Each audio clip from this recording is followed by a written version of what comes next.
దేశం ముందడుగులు వేస్తున్నటువంటి టైంలోనే ఈ ప్రేమ వివాహాలపైన దాడులు చేసేటువంటి మధ్యయుగాల కాలం నాటి మనస్తత్వం ఉన్నటువంటి మనవాదులు ఈరోజు దాడులకు విసిగొలుపుతున్నటువంటి పరిస్థితిని కూడా మనం చూస్తాం. వాస్తవంగా సుమారు 140 దాకా కుల దురహంకార హత్యలు జరిగినప్పటికీ కులాంతర వివాహాలు ఎక్కడ ఆగిపోవట్లేదు. ఎందుకు ఆగిపోవట్లేదు అని చెప్పడానికి కులాంతర పెళ్లిళ్ళు అనేది ఎప్పుడో ఇప్పుడే జరుగుతున్నట్టుగా ఉంది. కానీ కులాంతర పెళ్లిళ్ళు అనేటువంటిది పూర్వకాలం నుంచి కొనసాగుతున్నటువంటి పెళ్లిళ్ళు. మతాంతర వివాహాలు కానీ, కులాంతర వివాహాలు కానీ, వర్ణాంతర వివాహాలు కానీ పూర్వకాలం నుంచి కొనసాగుతున్నటువంటి వివాహాలుగా ఉన్నాయి. కానీ ఇప్పుడే ఎందుకు వస్తుంది అని చెప్పేసి అంటే ఇట్లాంటి విద్వేషాలు వెదజల్లేటువంటి ఒక బ్యాచ్ పక్కన బయలుదేరింది. ఈ రోజు అట్లాంటి బ్యాచ్ కి అండగా నిలబడేటువంటి వాళ్ళ అధికారంలో ఉన్నారు. కాబట్టి అలాంటి వాళ్ళు ఈ భౌతిక దాడులకు విసుగొలుపుతున్నారు అనేటువంటిది మనం అర్థం చేసుకోవాలి. పూర్వకాలంలో మనం చూసినాం,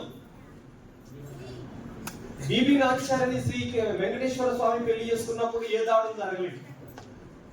ఏ దాడి కూడా అప్పుడు జరిగినటువంటి పరిస్థితి లేదు. వశిష్ఠుడు ఒక మాదిగ కన్యని పెళ్లి ఆడినప్పుడు ఏ దాడి జరగలేదు.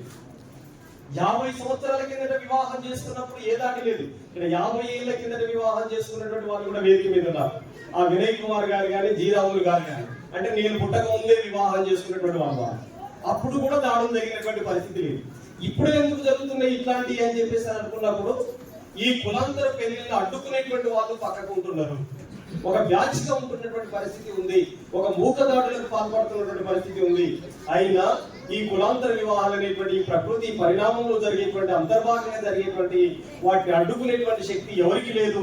ఆ ప్రేమ వివాహాలు ముందుకే సాగుతాయి. హత్యలు జరిగినా, దౌర్జన్యాలు జరిగినా, దాడులు జరిగినా అవన్నీ ముందుకే పోతుంటాయి తప్ప వెనక్కి పోవు అని చెప్పడానికి ఇటీవలి కాలంలో జరుగుతున్నటువంటి కులాంతర వివాహాలను మనం చూడొచ్చు. కులాంతర వివాహాలన్నీ చట్ట విరుద్ధమైనట్టుగా కూడా ఈరోజు చాలా మంది ప్రచారం చేస్తున్నారు. కానీ కులాంతర వివాహాలు అనేది చట్టబద్ధమైనటువంటి ప్రభుత్వం చెబుతున్నది, అత్యున్నత న్యాయస్థానాలు కూడా చెబుతున్నటువంటి పరిస్థితి ఉంది. కులాంతర వివాహం చట్టబద్ధం ఎలా అని చెప్పేసి అనుకున్నప్పుడు ఈరోజు మీరు సోషల్ వెల్ఫేర్ డిపార్ట్మెంట్ ఉంది ప్రభుత్వం, కేంద్ర ప్రభుత్వం కూడా ఉంది. కులాంతర వివాహాన్ని అడ్డుకోవాలి, కులాంతర వివాహాన్ని చేసుకోవద్దు అని చెప్పి ఆలోచన కలిగిన వాళ్ళ అధికారంలో ఉన్నా కానీ కేంద్ర ప్రభుత్వం సోషల్ వెల్ఫేర్ డిపార్ట్మెంట్ చెబుతున్నది ఏమిటంటే ఏడాదికి 500 మందికి 4,50,000 రూపాయలు చొప్పున కులాంతర వివాహం చేసుకున్నందుకు కానీ ఇవ్వాలని చెప్పేసి కేంద్ర ప్రభుత్వం చెబుతున్నది. రాష్ట్ర ప్రభుత్వం ఏం చెబుతున్నది, జీవో నెంబర్ 12 ద్వారా 2,50,000 రూపాయలు కులాంతర వివాహం చేసుకుంటే ప్రోత్సాహకంగా ఇస్తుంది. భారత రాజ్యాంగం కుల నిర్మూలన వైపు బాటలు వేయాలంటుంది. సుప్రీంకోర్టు కుల నిర్మూలన కావాలనుకుంటుంది. కులాంతర వివాహాలు దానికి వయసు మాత్రమే క్రైటీరియా తప్ప కులం, మతం, ప్రాంతం కాదని చెప్పి సుప్రీంకోర్టు చెప్తుంది. 18 సంవత్సరాలు నిండిన యువతి, 21 సంవత్సరాలు నిండిన యువకుడు ఉంటే చాలు, వాళ్ళు ప్రేమించి పెళ్లి చేసుకోవచ్చు, సజీవనం చేయొచ్చు అని చెప్పి చట్టం చెప్తుంది. అన్ని కరెక్ట్ గా చెప్పిన తర్వాత వీళ్ళెవరు అడ్డుకునేటువంటి వాళ్ళు అని చెప్పేసి అంటే ఈ కులాంతర వివాహాన్ని అడ్డుకునేటువంటి వాళ్ళు రాజ్యాంగేతర శక్తులు. ఈ రోజు దేశద్రోహులు ఉంటున్నటువంటి వాళ్ళు మాత్రమే కులాంతర వివాహాలు అడ్డుకుంటున్నారు. అందుకనే కులాంతర వివాహాలను ప్రోత్సహించే బాధ్యత మనందరిపైన ఉంది. కులాంతర వివాహాలు అనేది ఏదో క్షణిక ఆవేశంలో చేసుకునేటువంటివి కాదు, ఈ సమాజ అభ్యున్నతికి ఉపయోగపడేటువంటి వివాహాలుగా మనం గుర్తించాలి, వాటిని ప్రోత్సహించాలి. ప్రతి భారతీయుడి యొక్క కర్తవ్యం కులం లేని, మతం లేని, ప్రాంతం లేని, అన్ని ఎల్లలు లేనటువంటి ఒక ప్రేమ వివాహాన్ని మనం ప్రోత్సహించాల్సిన బాధ్యత మనందరిపై ఉంది. సైంటిఫిక్ కూడా చాలా అవసరం. మేనరిక పెళ్లి చేసుకుంటే కాలు వంకర, కన్ను వంకరతో కొడుతున్నటువంటి వాళ్ళని చూస్తున్నాం. ఒకే కులంలో పెళ్లిళ్ళు అనేవి మనందరం నీటి అంటే మురికి గుండ లాంటి పెళ్లిళ్ళే అవన్నీ కులంలో పెళ్లిళ్ళు అంటే. కులాంతర పెళ్లిళ్ళంటే అవి భారీ సెలయేరు లాగా పరిశుభ్రంగా ఉంటాయి. వాళ్ళ పిల్లలు జెనెటిక్ గా కూడా చాలా ఎనర్జెటిక్ గా ఉంటారు, చాలా బాగా వాళ్ళు ముందుకు పోతున్నటువంటి కూడా చూస్తున్నాం. అందుకనే సైంటిఫిక్ గా కూడా, జెనెటికల్ గా కూడా ఎట్లా చూసినా కానీ కులాంతర వివాహాలని మనం ప్రోత్సహించాలి. మన దేశానికి పట్టినటువంటి కులం అనేటువంటి క్యాన్సర్ జబ్బు, ఎయిడ్స్ జబ్బును మన దేశం నుంచి తరిమేయాలంటే కులాంతర వివాహాన్ని ప్రోత్సహించాల్సిన బాధ్యత మన అందరిపై ఉంది. కుల దురహంకార హత్యలు జరుగుతున్నప్పుడు ఎప్పుడు జరుగుతున్నాయో చూడండి. ఆర్థిక స్థితి సమానంగా ఉన్నప్పుడు, సామాజిక హోదా సమానంగా ఉన్నప్పుడు ఇవేవి జరగట్లేదు. రామ్ చరణ్ ఉపాసన పెళ్లి జరిగింది, అక్కడ ఏమి దాడులు జరగాలని చెప్పి నేను కోరుకోవట్లేదు. కానీ అట్లాంటి చోట ఎక్కడ జరగట్లేదు. కానీ ఎక్కడెక్కడ జరుగుతున్నాయి మీరు చూశారు కదా. ఆసిఫాబాద్ లో ఒక నిండు గర్భవతి రేపే డెలివరీ అవుతుందనగా ఆదివాసీ కోయ బిడ్డని తన మామ ఒక గంగపుత్ర కులం ఆయన చంపేసిండు ఘోరంగా, అత్యంత క్రూరంగా.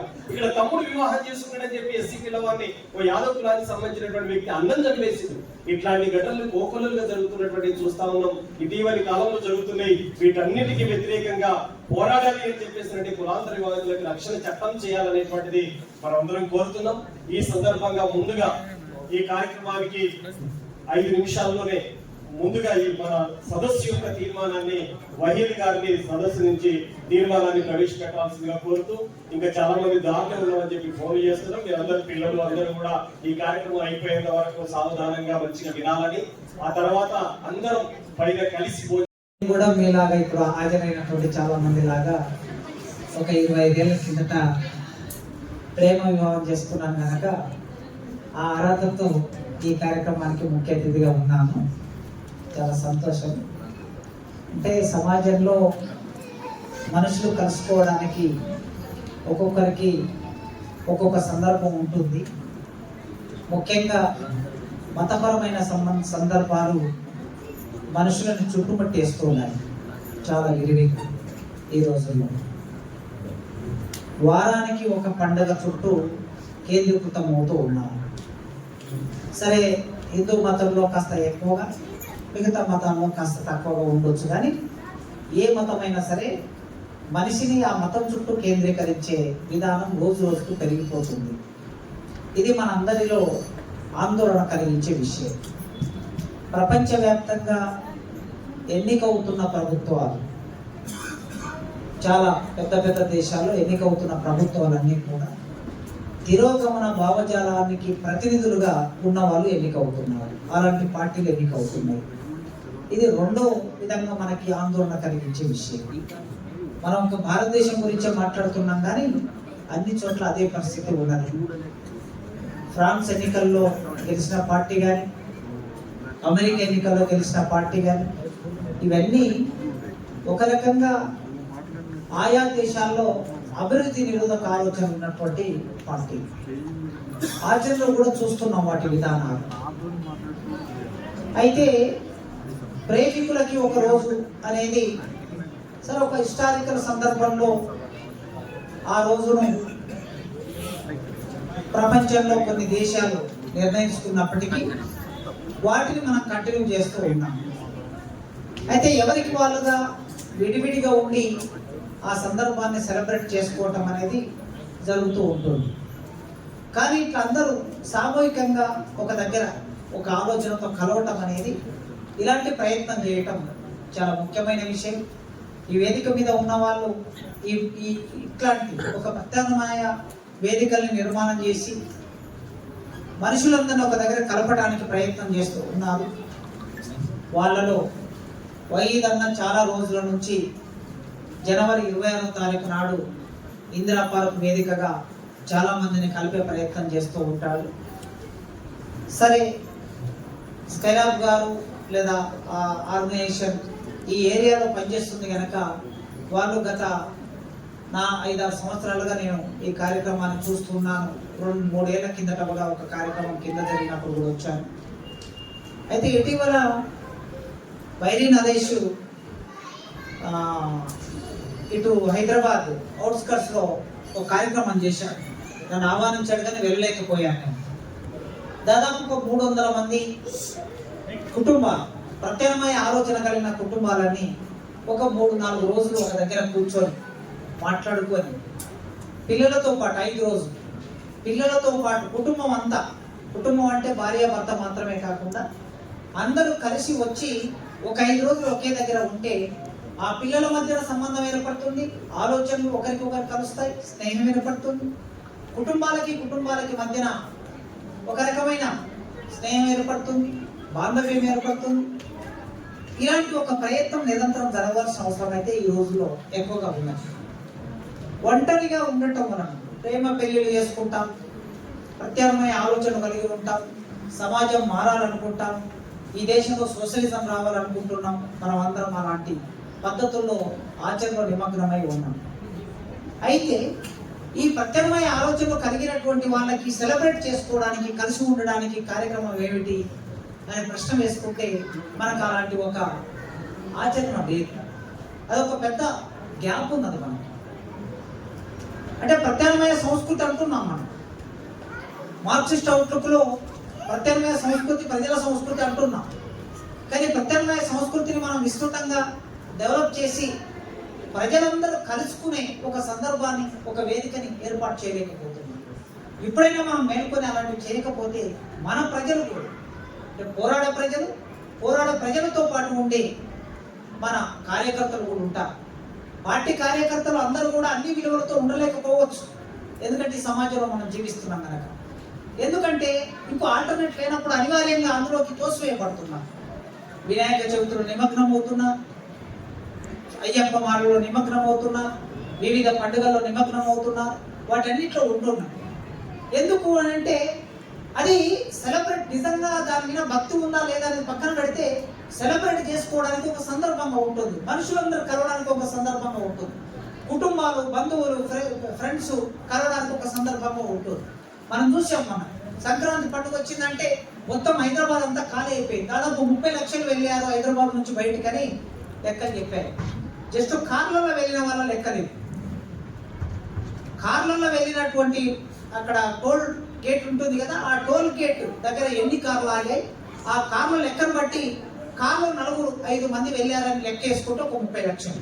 కానీ ట్రైన్లలో, బస్సులలో వెళ్ళిన వాళ్ళ లెక్కలేదు. హైదరాబాద్ జనాభా 1 కోటి అనుకుంటే సగం జనాభా బయటకు వెళ్ళింది సంక్రాంతి పండుగ. దసరా పండుగకి మనం తెలంగాణలో అదే చూస్తూ ఉంటాం. ఇలాంటి ఒక ఆచరణ ఎన్ని రోజులు కొనసాగుతూ ఉన్నది, అందరూ నిమగ్నం అవుతూ ఉన్నారు. కానీ మనకు ఆల్టర్నేట్ లేదు ఇక్కడ. అందుకే ఈ ఆల్టర్నేట్స్ ను డెవలప్ చేయడానికి మనం ఆచరణలోకి వెళ్ళకపోతే విస్తృతంగా వేదికల్ని ఇలాంటి ఇప్పుడు కులపరమైన సమూహాలు జరుగుతున్నాయి. మొన్న ఒకరు పిలిచారు, ఒక 10,000 మంది గ్యాదరింగ్ ఉంటుంది, మీరు రావాలి పలానా కులం అని అంటే నేను చెప్పాను, ఇది ఏమిటి? సరే, కులపరమైన గ్యాదరింగ్స్ ఒక స్థాయిలో అవసరం అవుతాయి. ఎందుకు అవసరం అయితే, తమ హక్కులు కోల్పోయినప్పుడు ఆ హక్కులను సాధించుకోవడానికి ఒక పోరాటం, ఒక నిర్మాణం, ఒక పోరాటం, ఒక లక్ష్యం వైపు వెళ్ళడానికి ఓకే, ఇది బాగుంది. కానీ ఈ కులపరమైన గ్యాదరింగ్స్ చివరికి దేనికి దారితీస్తాయి అని చూసినప్పుడు నేను రాలేను, నాకు పరిమితి ఉంటుంది. అక్కడికి వచ్చి నేను ఏం చెప్పాలి? ఈ కులం గొప్పది, అది ఇది అని చెప్పాలి. ఈ చెప్పే పరిస్థితి, ఈ కులం గొప్పదని ఎప్పుడు చెప్పాలి? పోరాటం కోసం చెప్పాలి. కానీ మీరు సమ్మేళనం చేస్తున్నారు కదా, ఏం చెప్పాలి అని అంటే, మీరు అదే చెప్పండి సార్ సమ్మేళనంలోకి వచ్చి అని వాళ్ళు చాలా వాదన చేశారు నాతో. సరే, చివరికి నేను వెళ్ళలేకపోయాను. కానీ అంటే పరిస్థితి ఇప్పుడు కులాల పరంగా సమ్మేళనాలు జరుగుతూ ఉన్నాయి, వనభోజనాల పేరు మీద జరుగుతూ ఉన్నాయి. మరి ఇట్లా జరుగుతూ పోతే మనం అనుకుంటున్న ఆలోచన విధానానికి వేదిక లేకపోతే ఎట్లా ఈ భావజాలాన్ని తీసుకెళ్ళడానికి? కనుక వాళ్ళ ప్రేమ పెళ్లిళ్ళ సంఖ్య చాలా పెరిగింది. ఇప్పుడు వినయ్ కుమార్ గారు చేసుకున్న రోజుల్లో, లేకపోతే రామలను చేసుకున్న రోజుల్లో చాలా తక్కువ ఉండొచ్చు. ఎందుకంటే కమ్యూనిస్టు పార్టీ ఆ ప్రభావం వాటిలో చేసుకున్న వాళ్ళే కనిపిస్తారు. సరే, బయట కూడా హేతువాద ఉద్యమంలో ఉన్న వాళ్ళు కూడా కొంత చేసుకొని ఉండవచ్చు. కానీ వాళ్ళ చదువుకుంటున్న చోట మనుషులు కలిసి, ఉద్యోగాలు చేస్తున్న చోట మనుషులు కలిసి పెళ్లి చేసుకుంటున్నారు. అది మన వరకు రాకపోవచ్చు. ఇంతకుముందు స్కైలాబ్ చెప్పాడు కదా, ఆర్థిక పరమైనటువంటి వెసులుబాటు ఉన్నటువంటి చోట కొంత అంగీకారం ఉంటుంది. కానీ అక్కడ కూడా ఘనీభవించినటువంటి కుల వ్యవస్థ వాళ్ళ మీద వ్యక్తం అవుతూ ఉన్నది. ఆ సందర్భాల్లో కూడా అమ్మాయిలను చంపినది, అబ్బాయిలను చంపిన సంఘటనలు కనిపిస్తాయి మనకి ఉంది. అంటే వీటన్నిటికీ కారణం ఏమిటి అని మనం చూసినప్పుడు, ఈ వ్యవస్థలో ఒక మతము, ఈ వ్యవస్థలో నిర్మాణమైనటువంటి నమ్మకాలు, విశ్వాసాలు, ఆచరణ పద్ధతులు ఏవైతే ఉన్నాయో, ఆ పద్ధతులు మనిషిని నిర్మాణం చేసుకున్న దాని నుంచి బయటికి రానివ్వటం లేదు. అందుకే దాన్ని బద్దలు కొట్టవలసిన అవసరం ఉన్నది. అది కల్చరల్ లెవెల్లో జరగాల్సిన పోరాటం ఇదంతా. అయితే నేను కల్చరల్ లెవెల్లో జరగాల్సిన పోరాటం అంటున్నానంటే, సాంస్కృతిక పోరాటం ఆర్థిక పోరాటానికి, రాజకీయ పోరాటానికి భిన్నంగా ఉంటుంది, వేరుగా ఉంటుంది, విడిగా ఉంటుంది అని అర్థం చేసుకోవాలి. ఇది ఆర్థిక రాజకీయ పోరాటంలో భాగంగా ఉంటుంది సాంస్కృతిక పోరాటం. కానీ సాంస్కృతిక పోరాటానికి ఉండే వెసులుబాటు ఏమిటంటే, ఇది చాలా వేగంగా ప్రభావం చేయగలుగుతుంది మనుషులు. ఆర్థిక పోరాటం కన్నా, రాజకీయ పోరాటం కన్నా చాలా వేగంగా మనుషుల్ని సమీకృతం చేస్తుంది, ప్రభావితం చేస్తుంది. అందుకే ఒక ఆల్టర్నేటివ్ కల్చర్ను మనం తీసుకెళ్ళడానికి, ముఖ్యంగా ఈరోజు కమ్యూనిస్టు పార్టీ పుట్టి 100 ఏళ్ళు అయింది. ఉమ్మడి కమ్యూనిస్టు పార్టీ 100 ఏళ్ల తర్వాత మనం ఇలాంటి ఆలోచనలు చేయవలసిన పరిస్థితి వచ్చింది. నిజంగా 100 ఏళ్ల నుంచి ఈ ఆలోచన చేస్తూ వచ్చి ఉంటే మనకు సంబంధించిన ఆల్టర్నేట్ కల్చరల్ ఫార్మ్స్, ఇప్పుడు చాలా సాంస్కృతిక ఉద్యమాలు పేరు మీద వచ్చిన పుస్తకాలన్నీ చూస్తే మనకి ప్రజానాట్య మండలి చేసినటువంటి ప్రయోగాలు ఇవి మాత్రమే కనిపిస్తున్నాయి తప్ప అసలు ఇది మాత్రమే అంటే ప్రజల బాణీలు తీసుకొని పాటలు రాయటం, ఒగ్గు కథ చెప్పడం, బుర్రకథ ఫామ్ లోకి వర్గ పోరాటాన్ని తీసుకొని చెప్పడం, ఇవి మాత్రమే ఆల్టర్నేట్ కల్చర్ అనుకున్నాం మనం. కల్చర్ అంటే అవి మాత్రమే కాదు కదా, మనిషి జీవితం. What is culture? అగ్రికల్చర్లోనే కల్చర్ ఉంది కనుక వ్యవసాయం మొదలైనప్పటి నుంచి కల్చర్ మొదలైంది ప్రపంచం. కనుక ఈ కల్చర్ అనేది మనిషి పుట్టినప్పటి నుంచి చచ్చే వరకు జరిగే మొత్తం ప్రాసెస్, మనిషి జీవితంలో ఉండే ప్రాసెస్ అంతా కల్చర్. ఆ కల్చర్కు సంబంధించిన పుట్టుకకు సంబంధించి ఒక ఉత్సవం ఉన్నది, 21వ రోజు చేస్తున్నారు. దానికి మన వైపు ఏం ప్రాసెస్ ఉంది అని ప్రశ్న వేసుకుంటే నేనైతే 30 ఏళ్ళు చూస్తున్నా, మరి నాకు ఎక్కడ ఆల్టర్నేట్ ప్రాసెస్ అందులో కనిపించదు. 21వ రోజు చేసుకోవాలనేది ఒక పద్ధతి కొనసాగుతుంది. మనం ఏమనుకున్నా అంటే 21వ రోజు ఏమిటి, ఇదేని ప్రత్యేకత, మా పిల్లలకైతే నేను 21వ రోజు ఏం చేయలేదు. కానీ ఇంట్లో మా అమ్మ నాన్న విపరీతమైన అసంతృప్తి. మేము పెళ్లి చేసుకున్నప్పుడు మాకేం పెద్ద అడ్డంకులు రాలేదు. సరే, మా భార్య కుటుంబం విప్లవోద్యమంలో ఉంది కనుక పెద్ద విషయం కాదు. సరే, నా కుటుంబం అంటే వాళ్ళే పెద్ద ఆర్థికంగా బాగా డబ్బులుండి నన్ను కాదనుకునే పరిస్థితి లేదు మా అమ్మ నాన్నకి. తను రెడ్డి, నేను మాది అయినప్పటికీ అంటే మనం కులాంతరం ఏమని చేసుకున్నాం అంటే స్పష్టంగా భారతదేశంలో ఏ కులాల నుంచి వచ్చామని చెప్పుకోవాలి, తప్పదు. అది అమ్మ ఎవరో ఇప్పుడు మాట్లాడారు కదా, నాకు సంబంధించి మా మామవారి వైపు నుంచి, హస్బెండ్ వైపు నుంచి ఈ కులం అని తక్కువ చూశారంటే ఏ కులమో చెప్పకపోతే మాకు ఎట్లా తెలుస్తుంది, ఇక్కడ ఉన్న వాళ్ళకి ఎట్లా తెలుస్తుంది. మనం చెప్పకపోయినా అది రియాలిటీ, ఐడెంటిటీ అనేది రియాలిటీ. నేను మాదిగా, నా భార్య రెడ్డి. సో భార్య వైపు నుంచి ప్రాబ్లం ఏం లేదు, కానీ నా కుటుంబం వైపు నుంచి వాళ్ళకు అంగీకారం అంత వేగంగా అంత సమతంగా లేకపోయినా వాళ్ళు నా మీద డిపెండ్ అయ్యే పరిస్థితి ఉండదు. నేను ఒకటే కొడుకుని, బహుశా 2 కొడుకులు ఉంటే అంగీకరించకపోయేవాళ్ళు. ఒకటే కొడుకుని కనుక తప్పని పరిస్థితులు అంగీకరించాను. నాకేం పెద్ద సమస్యలు లేవు. సరే, ఇద్దరు ఉద్యమంలో ఉన్నాం కనుక ఇద్దరు ఉద్యమంలో ఉన్నప్పుడు ఉండే వెసులుబాటు ఏమిటంటే అర్థం చేసుకుంటాం. కొంత పొలిటికల్ అవగాహన ఉంటుంది, సిద్ధాంత అవగాహన ఉంటుంది, సమస్యను అలా ప్రజాస్వామికంగా అర్థం చేసుకుంటాం కనుక సమస్య ఉండకపోవచ్చు. కానీ సాధారణ పెళ్లిలో ఆ సమస్య ఉంటుంది. అట్లా మేము పెళ్లి చేసుకున్న తర్వాత అంగీకరించారు, ఓకే, పెళ్లి అయిపోయింది, అంత పిల్లలు పుట్టినప్పుడు అరే కనీసం మాకు ఒక సంతృప్తి ఉండాలి కదా, నీకు బిడ్డ పుట్టింది, నీకు కొడుకు పుట్టాడు, కొడుకు పుట్టినప్పుడు పుట్టెంటికలు తీయాలి, అది చేయాలి, ఇది చేయాలి, ఏదో చేయాలి కదా, 21వ రోజు జరపాలి, ఇదంతా ఉంటుంది కదా, ఇది కూడా పట్టింపు లేదా మీకు అన్నారు వాళ్ళు. మాకు ఏది పట్టింపు లేదు అన్నాం. కానీ ఆ అసంతృప్తి మా అమ్మ నాన్నకి ఇప్పటికి ఉంది. వాళ్ళ జీవితం ఏం చెయ్యడు వీడు అని మా చెల్లెలు వాళ్ళకి అనుకూలంగా ఉంటుంది కనుక దాంట్లో బాగా ఎంగేజ్ అయి ఉంటారు.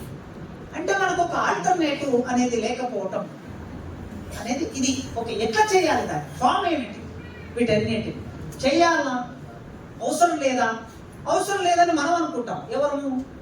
పొలిటికల్ పర్సన్స్ అనుకుంటాం. కానీ మన చుట్టూ ఒక పెద్ద సమాజం ఉంటుంది, మిత్రులు ఉంటారు, బంధువులు ఉంటారు, కుటుంబం ఉంటుంది. మరి వీళ్ళందరూ మనం చేస్తున్న కార్యాచరణ పట్లనే వ్యతిరేక భావం కలిగే అవకాశం కూడా ఉంటుంది. వీళ్ళు ఇట్లుంటారు కదా, ఎందుకు వీళ్ళు చేసేది ఏంటి, అసలు మనుషుల లెక్కలు ఉన్నటువంటిది ఒక సందర్భం లేనటువంటిది ఏంటి వీళ్ళు చేసేది, ఎప్పుడు పోరాటం అంటారు, కేసులు అంటారు, జైలు అంటారు. వాళ్ళు జైలుకి పోయినప్పుడు మనం విడిపించుకురావడమే మన పని, వేలు పెట్టి విడిపించుకురావడం మన పని తప్ప అంతకు మించి మన అవసరం వీళ్ళకి ఎక్కడ కలగదు. మన పండుగలు పిలిస్తే రారు, మన సమూహాల్లో భాగం కాదు. ఇట్లాంటి ఒక భావన వాళ్ళలో ఏర్పడి ఉంటుంది. మరి వాళ్ళు ప్రజలే, విముక్తి కావాల్సిన ప్రజలే. ఆ ప్రజలని లొకేట్ చేయడానికి ఏదో ఒక ఆలోచన అయితే మనం సీరియస్గా చేయాల్సి ఉంది. ఇప్పుడైనా అన్ని పార్టీలు వెనకపట్టు పట్టిన ఈ దశలో మనం కనీసం సాంస్కృతిక పోరాటం గురించి సీరియస్గా ఆలోచించవలసిన అవసరం ఉందనేది ఒక సాంస్కృతిక రంగంలో పనిచేసేవాడిని, విప్లవ రచయితలో పనిచేసేటువంటి వాడిని కనుక నేను సాహిత్యం సాంస్కృతిక రంగంలో పనిచేస్తాను. దాదాపు 30 ఏళ్ళుగా అదే రంగంలో పనిచేస్తున్నాం, మాట్లాడుతున్నాం, రాస్తున్నాం. కనుక కొద్దిగా ఆలోచిద్దాం వీటి విషయంలో. బైరి నరేష్ మన అలాంటి ప్రయోగం 5 రోజులు అనేది చిన్న విషయం కాదు. అది అయితే ఒక పిల్లవాడు చాలా ఆశ్చర్యంగా ఫేస్బుక్లో ఒక ఫోన్ తీసుకున్నాడు. అక్కడ ఉన్నటువంటి 300-400 మందిని అందరితో మాట్లాడుకుంటూ ఫోన్ ఇట్లా లైవ్ పెట్టి, వాడి వయసు ఎంత అంటే అంటే నా కొడుకు 4th క్లాస్ అంటే 10 ఏళ్ళు 11 ఏళ్ళు ఉండవచ్చు. మరి ఎంత యాక్టివ్గా మాట్లాడుతున్నాడంటే ఫోన్ ఇలా పెట్టి ఒక స్పష్టమైన యాంకర్, ఒక మంచి ఛానల్లో మాట్లాడే యాంకర్ లాగా ఫోన్ ఇలా పెట్టాడు. ఒక్కొక్క దగ్గరికి వెళ్ళి 5 రోజులు ఇక్కడ ఉన్నావు కదా తమ్ముడు, నీకేమనిపించింది మాట్లాడు అని ఫోన్ అటు తిప్పుతున్నాడు. తిప్పి వాడు మాట్లాడుకుంటూ నేను ఇక్కడ ఉన్నాను, 5 రోజులు ఎన్నో విషయాలు ఉన్నాను, బైరినరేష్ అంకుల్ ఇది మాట్లాడాడు, ఆకునూరు మొరలి అంకుల్ అని మాట్లాడాడు, ఇది మాట్లాడాడు, నాకు చాలా సంతోషం అనిపించింది, నేను ఇన్నాళ్ళు దేవుడు ఉన్నాడు అనుకునేమని ఇక్కడికి వచ్చాను, కానీ చూస్తే దేవుడు లేడని అర్థమైంది నాకు ఇప్పుడు అని ఇట్లా మాట్లాడుతున్నాడు. ఎక్కడ తొనుక పెరగకుండా. ఇప్పుడు మనం చాలా టీవీ ఛానల్స్ యాంకర్స్ మాట్లాడితే ఒక్కటి కూడా డొక్కసుద్ది లేదు, సరిగ్గా మాట్లాడలేరు వాళ్ళు ఎవరు కూడా. ఒక 10 సంవత్సరాల పిల్లవాడు అంత బాగా మాట్లాడగలిగాడు ఆ అక్కడి పరిస్థితిని చూసి. 2-3 పిల్లలు వరుసగా నిలబెట్టి వాళ్ళ ఫోన్ ఇట్లా పెట్టాడు, వాళ్ళ పిల్లలు కూడా మాట్లాడుతున్నారు. ఈ కలయిక వల్ల అనేది సాధ్యమైంది. మనకి విప్లవం ఎక్కడ ఉంటుంది, పోరాటం ఎక్కడ ఉంటుంది అంటే మన ఇల్లు వదిలేసి బయటకు వచ్చినప్పుడే మనం విప్లవం పోరాటం అంటున్నాం. మన ఆఫీస్లో విప్లవం ఉండదు, మన ఇంట్లో విప్లవం ఉండదు, మన కుటుంబాల్లో బంధువుల్లో విప్లవం ఉండదు. నేను గమనించి చెప్తున్నా, సబ్జెక్ట్ ద కరెక్షన్. మీరు ఎవరైనా చెప్పవచ్చు. చాలా మందిని చూశాను నేను. ఒక టీచర్ అయితే తన చుట్టూ 30 ఏళ్ళు పనిచేస్తే కొన్ని వేల మంది విద్యార్థులు చదువుకొని పోతారు. ఎంతమంది నీ జీవితంలో విద్యార్థులను ఇన్ఫ్లుయెన్స్ చేశారు అనే ప్రశ్న వేసుకోవాలి కదా. వేదిక మీదకి వచ్చి గంట సేపు విప్లవం గురించి మాట్లాడతాడు ఆయన, కానీ ఆయన పనిచేస్తున్న స్కూల్లో చుట్టూ ఉన్నటువంటి 10 మంది టీచర్లకే విప్లవం గురిస్తారు, వర్గ పోరాటం గురిస్తారు, కమ్యూనిస్టు పార్టీ గురించారు. ఆయన కుటుంబం ఆయన ఏం చేస్తున్నాడో తెలియదు. ఆయన కుటుంబాన్ని వదిలేసి బయటకు వచ్చినట్టే పోరాటం. ఈ స్థితి ఉంది వాళ్ళు. కనుక కుటుంబాలు కలవడానికి ఒక వేదిక, సంవత్సరానికి 2-3 సార్లు కుటుంబాలు కలవాలి, ప్రేమికులు కలవాలి, పోరాటం చేస్తున్న వాళ్ళు కలగాలి. ఈ కలవలసినటువంటి అవసరాన్ని మనం ఏ రూపంలో తీసుకొస్తామనేది అయితే ఇవాళ సీరియస్గా ఆలోచించాలి. అయితే ఇది ప్రేమికుల మీద దాడులు, ఈ చంపడాలు ఇవన్నీ కూడా ఎందుకు వస్తున్నాయి? గ్రామాల్లో చాలా పెళ్లి జరిగాయి. మా ఊళ్ళో నేను 10 ఏళ్ళ వయసు ఉన్నప్పుడే మా మాదిలో ఆమె ఒక గౌండ్ల ఆయనను ప్రేమించింది. వాళ్ళిద్దరు కలిసి ఉన్నారు. ఎవ్వరు ఏమనలే మా ఊళ్ళో. మా ఊరేం పెద్ద చాలా మారిపోయినటువంటి టౌన్ కూడా కాదు, ఒక చిన్న గ్రామ పంచాయతీ, ఒక 5-6 వేల జనాభా ఉన్న గ్రామ పంచాయతీ, నల్లమల్లాడున్న దగ్గర. ఎవరు ఏమనలే, వాళ్ళని కలిసి జీవించారు వాళ్ళిద్దరు. ఆయన ఆ ఇంట్లో నుంచి, గౌండ్ల ఇంట్లో నుంచి వచ్చి మా మాదిగ వాడల్లోనే ఈమె ఇంట్లోనే ఉన్నాడు. పిల్లలు కూడా పుట్టారు. సరే, కొన్నాళ్ళ తర్వాత అనారోగ్యంతో చనిపోయారు ఇద్దరు భార్య భర్త. ఆ పిల్లలు ఇప్పుడు ఉద్యోగాలు కూడా చేసుకుంటున్నారు. అట్లా మా ఊళ్ళో దాదాపు ఒక 10 పెళ్లిళ్ళు అయ్యాయి, కులాంతర వివాహం. ఎవరి మీద ఎవరు దాడి చేయలేదు. ఇప్పటికీ నా కళ్ళ ముందు అలా కాపురాలు చేస్తున్నారు వాళ్ళు. మరి ఈ మధ్య కాలంలో ఎందుకు పెరిగింది అంటే దేశంలో ఏర్పడినటువంటి రాజకీయ వాతావరణం వల్ల ఇది కలుగుతుంది. ఎప్పుడైనా సరే ఇది రాజకీయ వాతావరణంలో భాగంగా ఉంటుందనేది చూడాలి. ఈ రాజకీయ వాతావరణం అనేది సమాజాన్ని ఘనీభవించే స్థితికి తీసుకొస్తుంది. ఎప్పుడైనా సమాజం ద్రవీభవ స్థితిలోకి వెళ్ళాలి, ఘనీభవించింది ద్రవస్థితిలోకి వెళ్ళాలి. ద్రవస్థితిలోకి వెళ్ళకపోగా ఘనీభవ స్థితిలోకి వెళ్తుంది. ఈ ఘనీభవించడం అనేది కులం ఘనీభవిస్తుంది, మతం ఘనీభవిస్తుంది. అందువలన అది ఏ రూపంలో వ్యక్తమవుతున్నది? టీవీలలో వస్తుంది, సినిమాలో వస్తుంది, సెల్ ఫోన్లో వస్తుంది. ఉత్తర భారతదేశంలో అక్కడక్కడ ఒక మనిషిని పట్టుకొని కొట్టి చంపుతున్నారు కదా. మనందరికీ కనిపించేటట్లు పట్టుకొని కొట్టి చంపి వీడియో తీసి దాన్ని పంపిస్తున్నారు.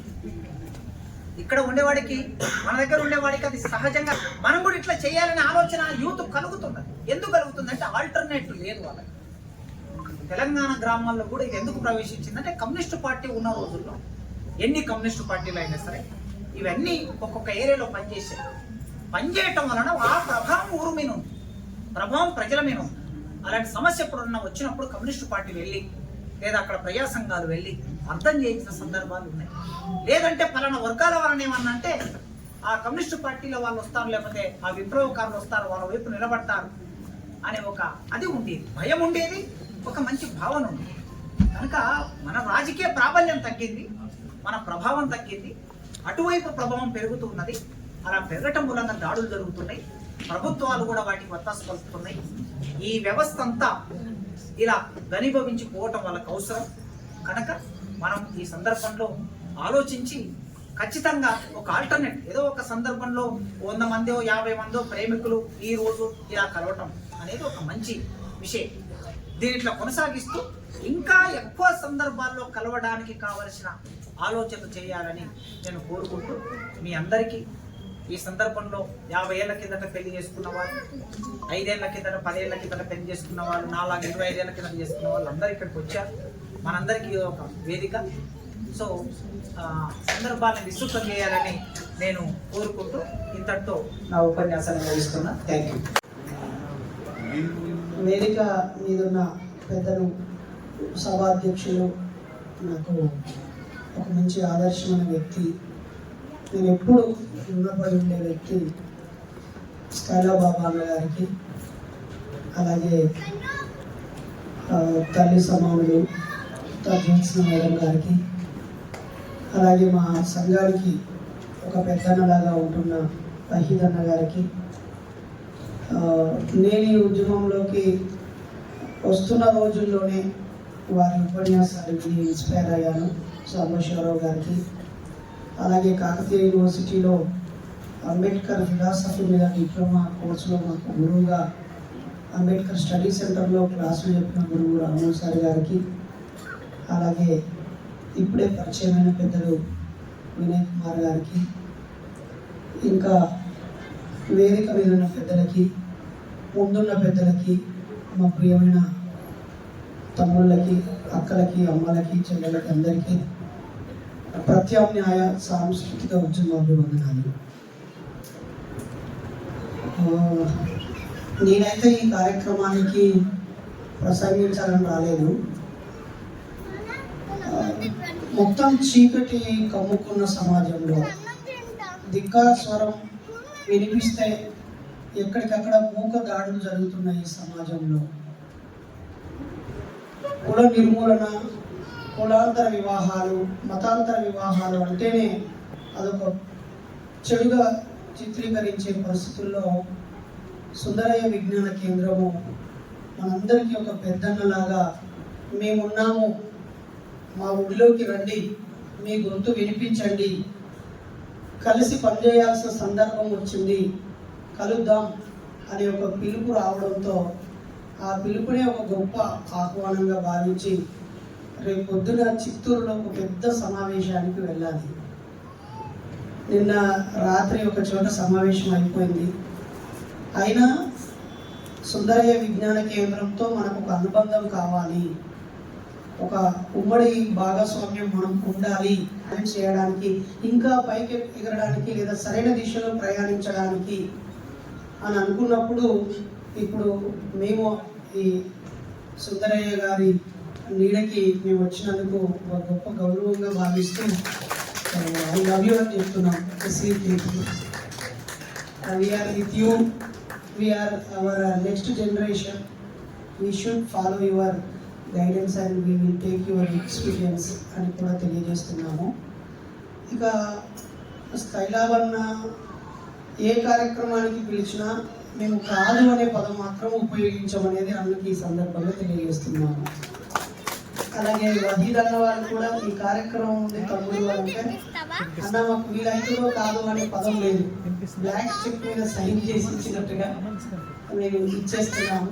మమ్మల్ని ఇద్దరు వాళ్ళ ఉమ్మడి తమ్ముడిగా లేదా గారాల తమ్ముడిగా మమ్మల్ని భావించాలని, వాళ్ళ లవ్ అండ్ ఎఫెక్షన్ మాకు పంచాలని కోరుతున్నాను.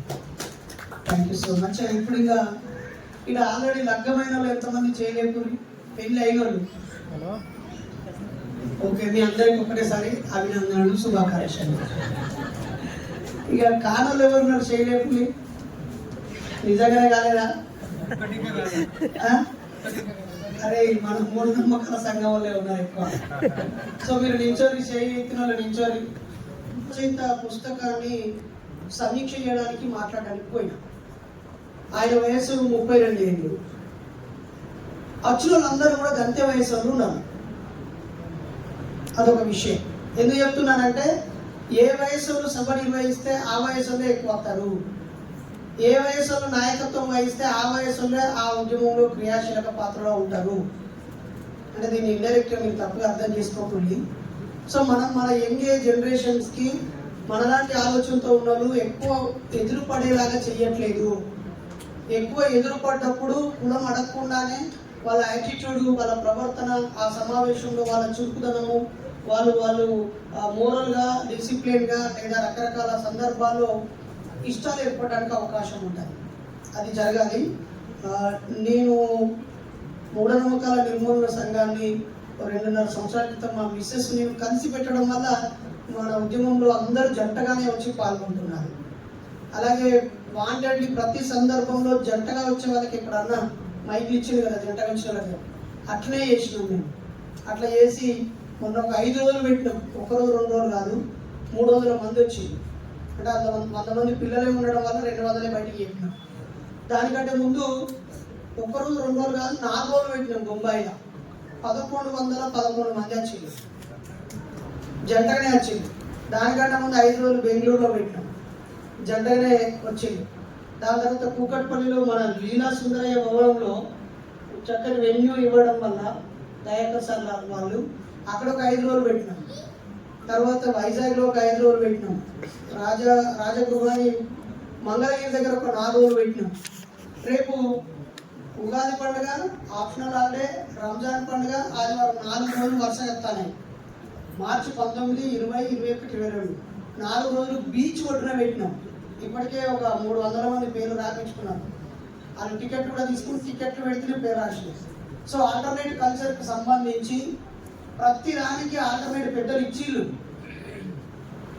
ఆల్రెడీ ఇచ్చిళ్ళు, ఆచరణలో చూపించారు. ఇప్పుడు ఇందాక 3 రోజులు పిక్నిక్ పోయేవారని చెప్పారు. అంతకంటే పెద్ద లైవ్ ఎగ్జాంపుల్ ఏముంటుంది? మేము ఈ మధ్యనే ప్రకృతి దర్శనం అనే ఒక ప్రోగ్రాం పెట్టినాం. అందరూ దైవ దర్శనాలకు పోతారు, మనం ప్రకృతి దర్శనాలకు పోదామని. మా వాళ్ళు నల్లమల ఫారెస్ట్ పోయారు, వాటర్ ఫాల్స్కి. అక్కడ బొజ్జనకొండకు పోయారు, అల్లూరి అనకాపల్లి వాళ్ళు.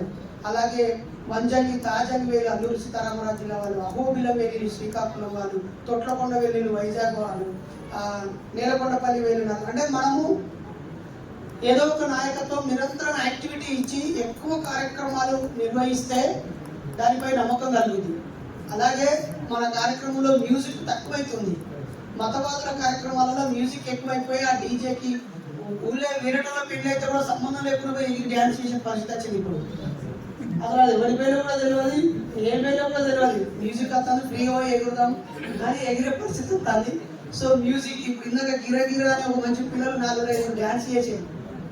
సో ఖచ్చితంగా పాటలు, ఆటలు, మ్యూజిక్ బాగా ఎంజాయ్ ఇవ్వాల్సిందే. ఇక ఆల్టర్నేట్ లేదు. ప్రజలకు కొంచెం పైసలు ఉంటాయి, తక్కువ టైంలో ఎక్కువ పైసలు వస్తున్నాయి, కొంత సమయం మిగులు దొరుకుతుంది. ఆ మిగులు సమయాన్ని ఒకప్పుడు మనం సభలు, సమావేశాలకి, ఉద్యమాలకి, పోరాటాలకి, పుస్తకాలు చదవడానికి, వ్యాసంగానికి, పత్రికలు చదవడానికి ఈ వ్యాపకాలు అనేది టైం టు టైం వార్తలకు, టీవీ విషయం. ఇప్పుడు మన వాళ్ళ వీలైన సమయం అంతా సీరియళ్ళు, సినిమాలు, రీల్స్, రకరకాల సోషల్ మీడియాకు వెళ్ళిపోతుంది. దానికి దూరంగా మనం ప్రజల్ని తీసుకుపోగలిగితే తప్పకుండా కలిసి వస్తారు. మేమైతే ఒక 30 లక్షల రూపాయల కార్యక్రమాన్ని ఒక్కరి దగ్గర ₹1 డొనేషన్ తీసుకోకుండా నిర్వహించినాం. నేను మా భార్య పెట్టుకోలే. నేను, మా భార్య, మా 2 మగపిల్లలు, నాకు ఇంకొక 2 ఆడపిల్లల్ని దత్తత తీసుకున్నాను. 4 పిల్లలు. సో 4 పిల్లలకి మా 6 మేము పైసలు కట్టినాం. అంతే 4 రోజులకి మనిషికి 4,000, 16,000 ఇచ్చినాం. అట్లా అందరు ఇచ్చిన మమ్మల్ని చూసి. కాబట్టి మేము ఇంకొక దగ్గరికి వెళ్ళి చందా అడగాల్సిన అవసరం రాలేదు. సో ఆచరణాత్మకంగా సక్సెస్ అయిన వాటి అన్నింటినీ పదే చూపించాలి. మా ఊళ్ళో నాదే ఫస్ట్ కులాంతరం వెళ్ళి మేము మంచిగా బతుకడం ఆదర్శంగా తీసుకొని మా ఊళ్ళో ఇప్పటివరకు 11 కులాంతర పెళ్లిళ్ళు అయినాయి. అది చాలా పెద్ద రికార్డు. ఒక పెళ్ళి అయితే ఊరంతా పండగలాగా చేసాడు. మా పెళ్లి కన్నా అంత మంచిగా జరగాలి. కాబట్టి సక్సెస్ అయిన పెళ్లిళ్ళని పదే చూపించాలి. బయట కులాంతర పెళ్లిళ్ళు, ప్రేమ పెళ్లిళ్ళు చేసుకుంటే మధ్యనే ఆగమవుతారనే విషయాన్ని బాగా ఫోకస్ చేస్తారు. బాగా ఫోకస్ చేసి లవ్ మ్యారేజ్ అని ఫెయిల్, కులాంతర పెళ్లిళ్ళని ఫెయిల్. ఇక వాళ్ళకి ఎవరు ఈ పిల్లగాని తరఫున పిల్లలు ఇస్తలేరు, అటు పిల్లలు అసలు తల్లిదండ్రులు 2 కులాంతర పెళ్లి చేసుకుంటే ఈయన కులపోళ్ళు ఆ కూతురికి పిల్లగాని ఇస్తలేరు, లేదా ఆ అమ్మాయి వాళ్ళు ఇవ్వట్లేరు అని చెప్పేసి ఇప్పుడు పెళ్ళైనప్పుడు మంచిగా చేసుకొని 5-10 ఏళ్ళు ఉద్యమాల్లో పాల్గొని ఉద్యమాలు పక్కనైన తర్వాత ఎవరు బతుకు బతుకుతూ ఉద్యోగాల వెనకాల, వ్యాపారం వెనకాల, ఫ్లాట్లు, కార్లు, బిల్డింగులు, వ్యక్తిగత జీవితానికి వెళ్ళిపోయి ఇప్పుడు వాళ్ళ పిల్లలకు పెళ్లి అయ్యేందుకు ఇప్పుడు మళ్ళీ సంఘాల కాడికి వచ్చేటప్పుడు తయారైంది. ఇప్పుడు వాళ్ళ పిల్లల కోసం ఇప్పుడు మళ్ళీ ఎరువులు చేస్తూ 10 సార్లు ఫోన్ చేసి ఎవరైనా ఉంటే చూడు, మా అమ్మాయికి చదువు, మా అబ్బాయికి చదువు, నాకు ఆస్తులు, ఈ చదువు చదివిన అమ్మాయిని చూడు అనేటువంటి పరిస్థితి వచ్చింది. అదే మన ఉద్యమ వారసత్వం పరంపర కొనసాగుంటే ఈ లొల్లియే ఉండకపో. నేను 247 చేసిన అని చెప్పిన. ఎట్లయినా ఇవన్నీ వరుసగా 10 మీటింగ్లు అయితే అందరు కుటుంబాలతో వస్తున్నారు కాబట్టి ఆ కుటుంబం ఈ కుటుంబం అక్క వదిన అనుకున్నారు. ఆ తర్వాత వాళ్ళ పిల్లలు ఇష్టపడ్డారు, పెళ్లి చేసేస్తూనే ఉన్నారు. కాబట్టి విత్ ఫ్యామిలీతో ఎక్కువ సార్లు పాల్గొనే అవకాశాన్ని కల్పించాలి. ఎక్కువ రోజులు డే అండ్ నైట్. ఇప్పుడు 11ంటికి మీరు వచ్చిళ్ళు, ఇప్పుడు 2ంటికి మీరు పోతారు. మీరు ఎసంతలో నాకు ఎట్లా తెలుస్తుంది, పక్కకుంటే పుస్తకాలకు ఎట్లా తెలుస్తుంది? 2-3 రోజులు ఒక్కగాడు నువ్వు పొద్దుగాల పండ్ల పూలు వేసుకున్నప్పుడు ఎట్లుండవు, ఆకలినప్పుడు ఎట్లుండవు, పండుకుని ఇక్కడ మంచిగా ఫ్యాన్ కింద అందరికన్నా ముందే సాగేసుకొని పట్టుకుంటావా, చదువుకొని పట్టుకుంటావా, నీ కథ ఎట్లుంటుందో 24 గంటల పాటు నీ పక్కన ఉంటేనే నీ వ్యవహారం అంతా తెలుస్తుంది పక్కలకు. అదే నువ్వు 11ంటికి వచ్చి 1ంటికి 2ంటికి పోతే ఇది ఉన్నంతసేపు నువ్వు నటిస్తే కావచ్చు, డిసిప్లిన్ ఉండవచ్చు, అన్ని మంచిగా ప్రదర్శించి కనిపిస్తావు కావచ్చు. అది కాదు కదా. నీ ఒరిజినాలిటీ తెలిస్తే అరే వీళ్ళు కరెక్ట్గా అనిపిస్తారు. కాబట్టి మేము ఆ ఫెసిలిటీస్ని ఎక్కువ ఇస్తూ ఉన్నాము. విపరీతంగా మా ఫ్యామిలీలో అయితే ప్రతి ఇయర్ ఒక 4 టూర్లు పెడుతున్నాం. అది అరకులో పోయినాం, మేము పెరియార్ సమాజ్ చూడడానికి పోయినాం, బాబాసాహెబ్ సమాజ్ చూడడానికి పోయినాం, పూలే సమాజ్ చూడడానికి పోయినాం. తిరుగుతూనే ఉన్నాం. మా ప్రోగ్రాంలు అన్నీ అవి ఏ పండుగ చూసినా మేము ఖాళీగా ఉంటాం. మా కార్యక్రమం 2 నెలల ముంగట్నే డేట్ ఫిక్స్ అవుతుంది. పైసలు దాచుకోవాలని చెప్తాం. ఎవరి పైసలు వాళ్ళకు ఒక అడ్రస్ ఇచ్చి నిర్వహిస్తూ ఉంటాం. ఇప్పుడు మాకు ఇది ఒక గొప్ప వెన్యూ. సార్ చెప్పిండు, అన్న కూడా చెప్పిండు. ఇక్కడ కులాంతర పెళ్లి చేసుకోవడానికి ఫ్యాన్లు ఫ్రీ అన్న, ఫ్యాన్లు కరెంటు ఫ్రీ, కుర్చీలు కూడా. ఎందుకంటే ఈ కుర్చీలకు మేము ఏడ పెళ్లి చేసిన ఒక కుర్చీలు 15 రూపాయలు, ఇక్కడ 200 కుర్చీలు 3000 రూపాయలు. ఈ 3000 కాదు, వాడు తేవడానికి ఇట్లా 600, అటువంటి 600. అర్థమైందా? ఈ ఆన్ అయితే 10-12 ఈ ఎండాకాలం ఏసీ అయితే ఇంకా దీనికి ఎన్ని బిల్లు మోగిపోతుంది కదా. ఇక ఈ మైకోడికి 5-5 ఇవ్వాలి. ఆయన పట్టుకొని చూడడానికి ఒక ఆయన ఉంటాడు, ఆయనకి 500 ఇవ్వాలి. ఎలక్ట్రీషియన్ ఆయనకి 1000. మాకు మామూలు కోసం కాదు. ఈ కులాంతర పెళ్లిలు, దండల పెళ్లి చేసినప్పుడు వాళ్ళిద్దరు ఇష్టపడతారు. 70 పైసలు చేయరు, 60 పైసలు చేయరు, వాళ్ళకి మా మీద పడతారు. కానీ ఈ ప్రేమ పెళ్లిలో పండుగ చేసుకోవటం అవుతుంది. ఈ దొంగ మొహాలలో ఎవరు పట్టించుకోక, దోస్తులు పట్టించుకోక, చుట్టాలు పట్టించుకోక, అబ్బాయి పట్టించుకోక మన దగ్గరికి వచ్చి పెళ్లి కావాలంటారు. ఇసుంటి మీటింగ్ ఉందని 100 సార్లు మీటింగ్ పెడతారు. రాదు ఈ మొఖాలు మాట ఎందుకు మీరు మా దగ్గర పెళ్లి చేసుకొని దీనికోసం ఎన్ని దినాలు ఖర్చు పెట్టినాం, మేము మా పైసలు ఎన్ని ఖర్చు పెట్టినాం, మేము ఎన్ని ఫైటింగ్లు చేసినాం. మరి మీకోసం పెళ్లి ఇంత మంచి అభినందన సభని, ఇంత మంచి బిల్డింగ్ పెట్టి నడి గడ్డ మీద పార్కింగ్ ప్లేసు, అన్ని బస్సు సౌకర్యాలు అన్నీ ఉన్నాయి కదా. రావడానికి ఏ రోగం? మళ్ళీ మీ ఇద్దరు కొట్టుకున్నప్పుడు తిట్టుకున్నప్పుడు కౌన్సిలింగ్ అయితే మేము రావాలా? మీ అమ్మయ్య మీ అన్నదమ్ముల మధ్యలో వెళ్ళి మేము మళ్ళా కావాలా? అన్నకు ఫోన్ వస్తుంది, మాకు ఫోన్ వస్తుంది. ఈ గంజని పెళ్లి చేసుకున్నాడు ప్రతి సంవత్సరం లవర్స్ డే రోజు సెలవు పెట్టుకొని వస్తానంటే కదా అక్కడ చెప్తాను. అసలు సరిపోదు మనకి, నిజమా కదా? ఇది సరిపోదు. ఇందాక సార్ చెప్పిన ఇందిరా పార్క్ సరిపోదు, పెద్ద టాగురాయిట్, అసలు ఆ టాగురాయిట్ కూడా సరిపోదు. ఎల్బీ స్టేడియంలో పెట్టుకోవాలి మనం. ఆ రోజు రావాలి. కానీ మనం అనుకున్నట్టు కులాంతర పెళ్లిళ్ళు తక్కువేం జరగలేదు. అంతకు ముందుతో పోలిస్తే 100 రెట్లు ఎక్కువ జరుగుతున్నాయి. అప్పుడు ఎర్ర జెండా ప్రభావము, నీలి జెండా ప్రభావము, లేదా ఏకవాద నాస్తిక ఉద్యమ ప్రభావంతో కోకోలుగా విరివిగా స్టేజ్ మ్యారేజ్ జరిగినాయి కావచ్చు. అప్పుడు 100, నెలకు 100 జరిగితే ఇప్పుడు 1000 జరుగుతాయి పెళ్లిళ్ళు. కానీ ఆ పెళ్లిళ్ళు కులాంతర పెళ్లిళ్ళని మనం సంకలు గుద్దుకునే అవకాశం లేని పెళ్లిళ్ళు. అవి అందం చూసో ఇంకేదో ఆకర్షణీయమైన అంశం ఆధారంగా వాళ్ళు ఆకర్షణతో ప్రేమగా మారి, ఆ ప్రేమ వేర్వేరు కులాలతో మారి పెళ్లిగా మారిపోయినాయి తప్ప అవి అభ్యుదయంతో, చైతన్యంతో కలిగిన ప్రేమలు రావు, ఆకర్షణతో కూడిన ప్రేమలు. అలాని వాటి అన్నింటిని మనం కించపరచాల్సిన అక్కర్లేదు. ఇప్పుడు అన్న చెప్తే వచ్చిన 10 మంది ఉద్యమ నేపథ్యంలో ఒక్కటైన జట్లు ఇలాగ బాధ్యతగా వచ్చినాయి. ఇదే ప్రేమికుల రోజు లెటర్ పెట్టుకొని ఐ లవ్ యూ అని హార్ట్ బొమ్మలు ఇచ్చుకొని స్టేటస్ ఆమె మాత్రమే కనిపించట్టు కవిత్వాలు రాసి పాత వేరే కవిత్వం మీద వీటి మీద రాసుకొని ఆ డైరీ మిల్క్ చాక్లెట్లు ఇచ్చి అవన్నీ పొలిపించి, తినిపించి, తిరిగిపించి, తాగిపించి ఆ కథలన్నీ పడ్డ ప్రేమలు రావు. సమాజాన్ని కూడా ప్రేమించేటువంటి జంటగా ఉన్న ప్రేమలే నిజమైన ప్రేమలు. నువ్వు అమ్మాయిని ప్రేమించడం, ఆ అబ్బాయిని ప్రేమించడం కాదు. మీరిద్దరు కలిసి సమాజాన్ని ప్రేమించాలి. నీ కుటుంబ సమస్య కాదు, ఈ సమాజం ఎదుర్కొనే సమస్య కూడా సమస్యగా భావించాలి. ఈ సమాజంలోని తల్లిదండ్రులు నీ తల్లిదండ్రులు భావించగలగాలి. నీ అభివృద్ధితో పాటు సమాజ అభివృద్ధిని కూడా కాంక్షించాలి. సొంత లాభం కొంత మాని పొరుగు వారికి తోడ్పడబోయి దేశం అంటే మట్టి కాదోయ్ అది మర్చిపోయింది. ఇప్పుడు దేశం అంటే పైసలు, దేశం అంటే పని, మన బంగారం ఎంత ఉన్నది, ప్లాట్ ఎంత ఉన్నది, బ్యాలెన్స్ ఎంత ఉన్నది, కారు కరెక్ట్ ఉన్నదా, 2 డోర్ల ఫ్రిడ్జ్ ఉన్నదా, ఓపెన్ డోర్ వాషింగ్ మిషన్ ఉన్నదా, ఇదే కథలకు వెళ్ళిపోతారు. ఇంకా ఇప్పుడు ఈ మధ్య అయితే నాకు ఫోన్ చూస్తే రాదనిపిస్తాయి. పెళ్ళి అందరూ ముఖమే చెప్తున్నా, మీ మీ మీ అమ్మాయికి పెళ్లి సంబంధం చూడాలన్నా, నీ బిడ్డ నా ఇంటికి పంపి 3 నెలలు పంపి. ఆమె నువ్వు డిగ్రీ చదువుకున్నా, పీజీ చదువుకున్నారా, నా చెల్లెగా నా కడపలో పుట్టిన బిడ్డలుగా చదువుకుంటా. 3 నెలల్లో ఆమెకు నచ్చిన అబ్బాయిని, ఆమెను మెచ్చిన అబ్బాయిని నేను మీకు అందజేస్తా. పెళ్లి తోడు చూపించి మీరు పెళ్లి చేసుకొని ఇద్దరు తల్లిదండ్రులు మాట్లాడుకోవడానికి పంపిస్తా. అయితే నీ బిడ్డ నీకడే ఉండాలి, ముక్కు చూడాలి, ముఖం చూడాలి, నువ్వు అన్ని నేను పెద్ద పెళ్లిలో పేరేళ్ళక 20 మంది మొగల లిస్టు నీకు పెడితే అలా టిక్ పెట్టుకుంటావాలి. ఇదే దిక్కుమని లేచాం.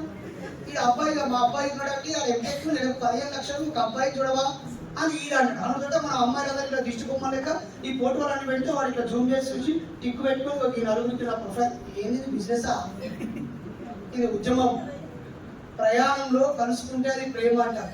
లెక్కలు చూసుకుంటే అది లెక్కలే అయితే తప్ప ప్రేమలు ఎట్లయితే? ప్రేమలు లేవు. ప్రేమను వెతుక్కుంటూ ఇక్కడికి వచ్చినాం. ఈ సుందరయ్య విజ్ఞాన భవనం మీద ప్రేమతో, ఆ అన్న మీద ప్రేమతో, ఇదిగో ఈ అన్న మీద ప్రేమతో ఈ దాకా వచ్చినాం. మా ప్రేమలో స్వార్థం లేదు కాబట్టి మేము రచ్చదకి ఈ ప్రేమ కొనసాగుతుంది. అది కొనసాగాలని ఈ సంవత్సరం మా రిజల్యూషన్ లో నిల్చోగా టైం అయినా నిల్చుంటాం.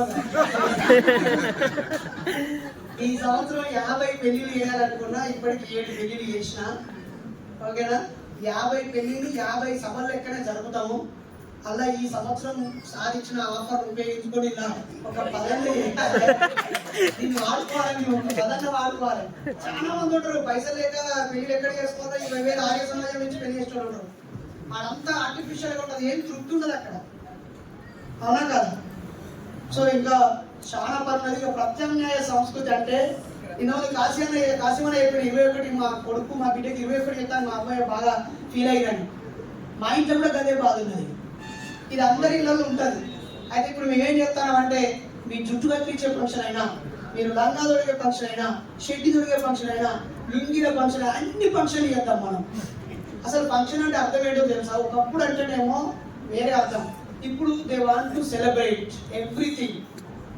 ప్రతి దాన్ని సెలబ్రేట్ చేసుకోవాలనుకుంటారు. ఆ పేరుతో వాళ్ళ బలుపును చూపించుకోవడే. నేను బాగా పరిశ్రమలు, మాకు అప్పులు లేవు, మాకు ఇల్లు ఉన్నది, జాబ్ ఉన్నది, బంగ్లా ఉన్నది, ఆస్తి ఉన్నది, కారు ఉన్నది, మా ఇంట్లో ఇన్ఫ్రాస్ట్రక్చర్ ఇప్పుడని చెప్పి వాళ్ళు ఏతులు కొట్టుకోవడానికి ఒక ఏషం అది. నిజానికి అదే జ్ఞానాన్ని, అదే ఆనందాన్ని ఆల్టర్నేటివ్ కూడా వాళ్ళ ఒక బాబు బర్త్డేకి ఒక 10,000 రూపాయలు ఒక ఫీజు కట్టి బిడ్డ నీ బర్త్డే గ్రీటింగ్ అని చెప్పి ఇచ్చిన వాళ్ళు లేరా? ఉన్నారా లేదా? ఆల్టర్నేట్ ఎత్తికే స్థాయిలో లేరు. కాబట్టి they have to celebrate there happiness. So వాళ్ళు అది సెలబ్రేట్ చేసుకుంటారు. కాబట్టి వాటిని కూడా మనము దాంట్లో ప్రకృతి విధ్వంసం కాకుండా, కాలుష్యం కాకుండా, దుబారా లేకుండా ఆ ప్లేస్ను రీప్లేస్ చేస్తే సరిపోతుంది. ఆల్రెడీ ఒక ప్రవాహం వస్తుంది, దాన్ని మనం ఆపలేం, మనల్ని ముంచిపోతుంది. కాబట్టి దాన్ని సరైన దిశగా మలచడం, వంచడం కూడా చేయాలి. అది మనం చేయగలుగుతారు. మొన్న ట్రిక్కింగ్ పోతామని చెప్పారు మా ఎంఎన్ఎస్ యూత్ వాళ్ళు. జాగ్రత్త 40 కోరి అని చెప్పినాం. ఒక్కటే రోజులో 40 మంది పొద్దుగా లేచి ఆ బైక్ల మీద పోయి మొత్తం రోజంతా ఎంజాయ్ చేసి వచ్చి వాళ్ళు థిక్ ఫ్రెండ్స్ అయిపోయారు. ఆడవాడు అన్న ఆయనకు మా చెల్లెనిస్తా అడుగు అని చెప్పేసి, అమ్మాయి రాలే కానీ అలా చెల్లెని ఇస్తారట. ఎందుకు వచ్చిన అంటే, వాడు మామూలు కాదు, వాడు ఎక్కడుంటే అక్కడ సంతోషం, నవ్వులు, వాడు మంచి మనిషి, ఆయన 25,000 జీతం, కానీ మా చెల్లె సాఫ్ట్వేర్ 40,000 జీతం మా చెల్లెకు. వాడిని అడగను నా అని చెప్పిండు. పోయిన వాళ్ళందరూ అబ్బాయిలే, కానీ అక్కడ ప్రేమ పుట్టింది. అబ్బాయి మీద అబ్బాయికి ప్రేమ పుట్టి చెల్లెనిచ్చే స్థాయికి వచ్చింది ఆ స్నేహం. ఇదే కదా కావాల్సింది, అవునా కదా? సో ప్రేమ జిందాబాద్. ఏదో రోమియో జూలియట్ చచ్చిరో బతికిరో తెలియదు, కానీ ఇవాళ మనకి ఈ దినం మన ముఖాన పడేసిరు. కానీ ఈ దినము మనము ఈ సమాజానికి చేసే సందేశం కంటే ఆ బజరంగ దళాలు, విశ్వ హిందూ పరిషత్ వాళ్ళు, శివశివులు బాగా హెల్ప్ చేస్తారు. మనకంటే వాళ్ళే ఎక్కువ సెలబ్రేట్ చేస్తారు. ఏదో పై మిస్టేక్ లో దోస్తులు లెక్క కనిపిస్తే వాళ్ళకి పెళ్లి చేసి ఈ రోజు వాళ్ళ పెళ్లి రోజులో మార్చిస్తాను. మనం పెళ్లి చేస్తాం ఇంకా నయం. వాడు మంచిగా పెళ్లి చేసి చాలా మంది పెళ్లి రోజు ఈ రోజు ఉంటుంది తెలుసా? వాళ్ళ దగ్గర నుండి పెళ్లి చేసారు కదా, అసలు వాళ్ళకి ఖర్చు లేకుండా వీళ్ళన్నా ఈ భవనం ఇచ్చి ఇళ్ళంగా పిలిపించి భూమి పెట్టి పెళ్లి చేసుకోంటారు కానీ ఆడ ఏ ఖర్చు ఉండదు. నిజంగా ఆ పెళ్ళిని మనం చేయలేకపోతాము. మనం అట్లాంటి పెళ్లి చేస్తే ఇంకేదో మంచిగా ఉంటుంది, ఉంటుందా ఉండదా? నేను సుతా 1995లో సంఘంలో చేరి నాకు 2005లో ఉద్యోగం వచ్చి నాకు ఇప్పుడు 18,000 శాలరీ. అప్పుడు 18 అంటే చాలా ఎక్కువ. నేను కులం లేకుండా, మతం లేకుండా, కట్న కానుక లేకుండా, అయ్యగారు లేకుండా, ముహూర్తాలు లేకుండా దండలు పెళ్లి చేసుకుంటా అంటే ఏడాది 2 ఏళ్ళ దాకా ఎవ్వరు నాకు పిల్లలు చూడలేదు. అప్పటికి ఉన్న నాయకులు చాలా మందే ఉన్నారు, వాళ్ళకు బిడ్డలు ఉన్నారు నాకు ఇచ్చే వయసు. కానీ ఏమేమో చూస్తారు కారణాలు. ఆఖరికి 2009లో మా ఫ్రెండ్ చార్వాక నాగరాజు అనేటోడు, అరే మా ఫ్రెండ్ ఒకడు ఉన్నాడా, అటు కొంచెం పేదోడు, వాళ్ళ చెల్లి పెళ్లి చేయలేకపోతాడు, నువ్వు అటు చేసుకుంటావు అడుగుమన్నాడు అని చెప్పిన. చెప్తే మరి ఆయన దేవుని మొక్కదట. అబద్ధం చెప్పి మొక్కు తప్పటికి. తర్వాత మరి అయ్యగారు లేకుండా చేసుకుంటారు. మరి నేను ఏడుంటాడో నాతో బతుకుతా, నా ఆలోచన గౌరవిస్తుందా అంటే అన్నిటికీ అన్నారు. మార్చి 8వ తారీఖు ఖమ్మంలో ఆమె కొత్తగూడెం నుంచి వచ్చింది, నేను కమలాపురం నుంచి హన్మకొండ కరీంనగర్ నుంచి పోయినా. చూసుకున్నాం, మాట్లాడుకున్నాం, సోషల్ అగ్రిమెంట్ చేసుకున్నాం. జూన్ 21వ తారీఖు వాళ్ళు ఖమ్మం నుంచి వరంగల్ హన్మకొండకు వచ్చారు అంబేద్కర్ భవన్కి. మేము కరీంనగర్ నుంచి వచ్చినాం. మా లగ్గం అయిపోయింది. మేము 200 అత్తరాడుకొని రేషన్ కార్డు బియ్యం అండి అప్పుషారీ చేసినాం. అయ్యా 1000-1200 మంది వచ్చింది. షాయి కూడా పోయలే. ఇక అందరికి చెప్పాడు 200 అనుకున్నాం మేము, మీరు ఎక్కువ వచ్చిళ్ళు, లగ్గం అయిపోయాక మీ ఇంటికి మీరే పోయి తినరని చెప్పి నిజం నాకు వెళ్ళిపోయినాక విచిత్రం ఏంటంటే మా బ్యాగ్ ఎర్ర బ్యాగు, నేను మా పార్ట్నర్ ఇద్దరమే ఉన్నాం, అందరూ పోయింది. ఆ బ్యానర్ ఆమె ఇప్పింది, నేను మా అత్త పెట్టిన సంచులు వేసుకొని బయటకు వచ్చి ఆటో ఎక్కి మా ఇంటికి పోయినా. మంచిగా ఉన్నాం, ఇల్లులు ఉన్నాయి, అన్నీ ఉన్నాయి, కారు బంగళ అన్నీ ఉన్నాయి. 2 కొడుకులు, పెద్దోడు ప్రశ్నోదయ్ ఇప్పుడు 10వ తరగతి, చిన్నోడు జ్ఞానోదయ్ 8వ తరగతి. కొత్తగా యాడ్ అయిన బిడ్డ నక్షత్ర డిగ్రీ ఫస్ట్ ఇయర్, శ్రీవల్లి కూడా 10th క్లాసు. హ్యాపీగా ఉన్నాం. మనం హ్యాపీగా ఉన్నామని 100 సార్లు చెప్పాలి మన స్టేటస్ ద్వారా. ఈ పెళ్లి సక్సెస్ అయిందని మన సక్సెస్ 100 సార్లు చెప్పకపోవడం వల్ల ఫెయిల్యూర్ని వాళ్ళు 100 సార్లు చూపించి కొంచెం ఫెయిల్ అయితే మొత్తమే ఫెయిల్ అయినట్లే చెప్తారు. అవునా? ఇప్పుడు కులం పట్టింపు తగ్గింది అని అంటున్నాం, దాన్ని కాపాడుతూ ఆ లెగసీని కొనసాగించాలని కోరుతూ నాకు ఈ అవకాశం ఇచ్చినందుకు అందరికీ ధన్యవాదాలు తెలియజేస్తూ మరోసారి కులాంతర పెళ్లితో ఇక్కడ మనం కలుద్దాం. మీ జిల్లాలలో కులాంతర మతాంతర పెళ్లిళ్ళు ఉంటాయి, వాట్సాప్లో పెడతాం, తెలుసుకొని మీకు వీలైనప్పుడు మీరు రావాలని. ఇక్కడ అందరికీ మాట్లాడే అవకాశం రాకపోవచ్చు కానీ మా పెళ్లి కాడ బాగా మందికి మాట్లాడే అవకాశం ఇస్తాం. ఎందుకంటే పొద్దున్న జరుపుతాం పెళ్లి, గంటరోజు కాదు, మనది బీచ్కే. ప్రతి పెళ్లికి అన్న పెద్ద మనిషిగా రావాలని కోరుతూ ఇంతసేపు మీ అందరికీ థ్యాంక్స్ చెప్పుకుంటూ ముగిస్తున్నాను. నా పేరు అరుణజ్యోతి, అట్లాగే మా వారి పేరు వెంకటేష్. మేమిద్దరం కూడా ఉద్యమాలలోనే పనిచేస్తూ ఉన్నాము. ఐఫార్ all India democratic women's association రాష్ట్ర అధ్యక్షురాలిగా ఉన్నాను నేను. తను వికలాంగుల రంగం చూడడంతో పాటుగా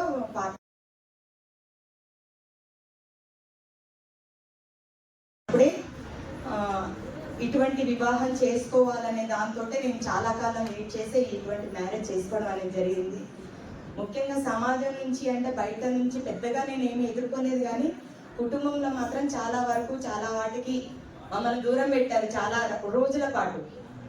తర్వాత మేము జీవిస్తున్నటువంటి విధానం చూసిన తర్వాతకి కుటుంబంలో వాళ్ళు చేసినటువంటి వివాహాలని, వాళ్ళు ఎదుర్కొంటున్నటువంటి సవాళ్ళని చూసిన తర్వాతకి మాకు రెస్పెక్ట్ ఇవ్వడం కానీ, మమ్మల్ని వాళ్ళు కలుపుకోవడం కానీ, వాళ్ళు ఓన్ చేసుకోవడం కానీ, మాకు ఆ రకమైనటువంటి గౌరవం ఇవ్వడం కానీ జరిగింది. అంటే ఆదర్శ వివాహం చేసుకోవడం అనేదే కాదు, ఆదర్శ వివాహం చేసుకున్న తర్వాతకి ఒకరినొకరు గౌరవించుకోవడం, ఒకరి అభిప్రాయాలని ఒకరు గౌరవించుకోవడం, ఒకరి సంబంధించినటువంటి అంశాలని ఇంకొకరు ఆ రకంగా అర్థం చేసుకొని ముందుకెళ్ళడం అనేది చాలా ముఖ్యం అని చెప్పేసి నేను భావిస్తా ఉన్నాను. మనం ఆ రకంగా ఇప్పటికీ మా మ్యారేజ్ అయ్యి 45 ఏళ్ళు అయిపోయింది. అంటే రేపు 24కి అయిపోతాయని మా మేడం చెప్తున్నారు. అవును. అయితే ఒక విషయం, మేమిద్దరం మ్యారేజ్ చేసుకుని తర్వాత ప్రజా ఉద్యమాల్లో పాల్గొనడం అన్నీ ఒక భాగం అయితే కుటుంబ సమస్యలు కూడా చాలా అధికంగానే వచ్చాయి. మా నాయన అన్నాడు, అరే నువ్వు అంటే పెళ్లి ఇట్లా చేసుకుంటున్నాను అంటే నువ్వు మెచ్చిందేనమ్మా, నీవు ఎట్లయినా పోరా, నీ ఇష్టం అని చెప్పేసి అన్నాడు. కానీ సహకారం అనేటువంటిది ఒక మోతాదులోనే ఆ లైఫ్ చేయలేదు, మేమే కష్టపడాల్సి వచ్చింది. హైదరాబాద్ ప్రతిదీ ఇంట్లో కూడా సమస్యలు అండర్స్టాండింగ్ చేసుకోవడానికి నా అంచనా వేరు, వీళ్ళ అంచనా వేరు.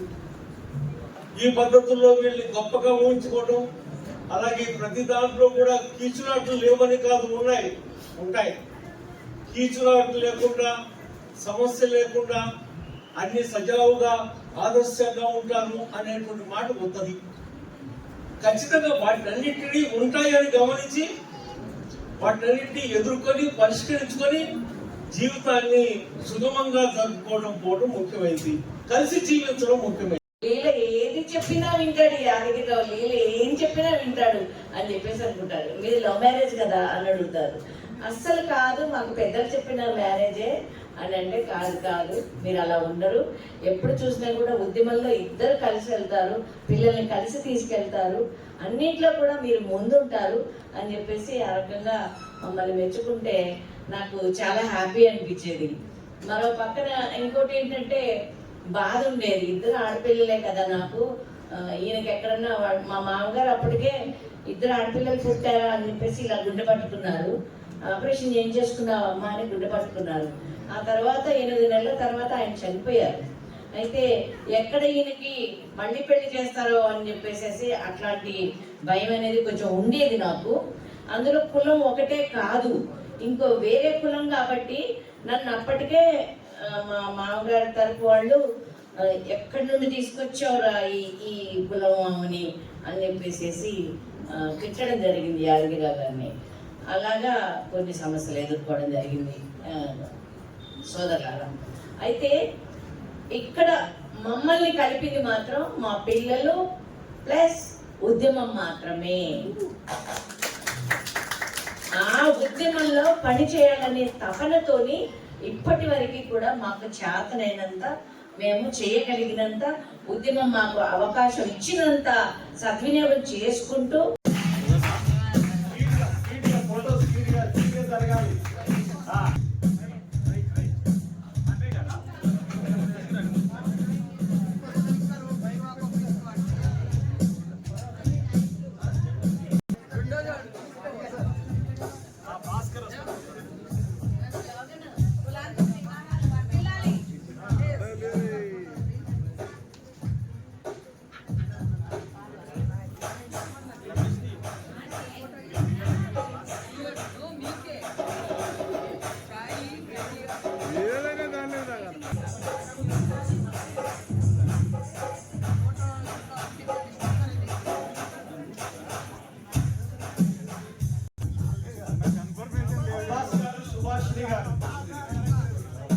అబ్బాస్ గారు, సుభాషిణి గారు, సుభాష్ లెక్క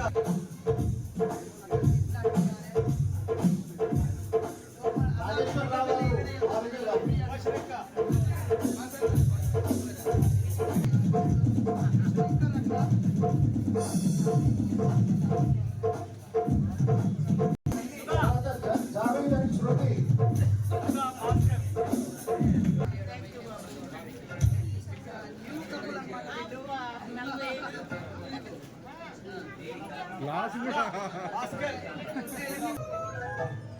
గ్లాస్ తీసుకోలే, గ్లాస్ అందుకోవాలి.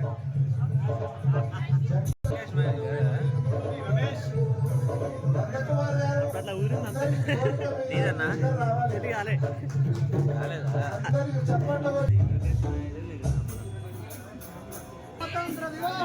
వర్దిల్లాలి వర్దిల్లాలి వర్దిల్లాలి వర్దిల్లాలి తర్వాత హనీషా వాళ్ళ అత్త మామలతో కలిపి హనీషా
గ్లాస్ అందుకోనా గ్లాస్ పెట్టు గ్లాస్ పెట్టు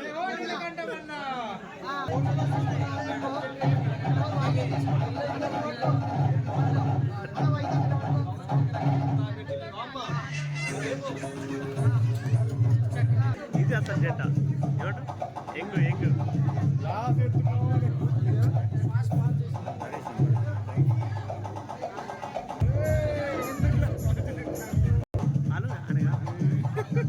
ఈ టీం కూడా అయితే ఆ టీంలో ఎత్తున్నా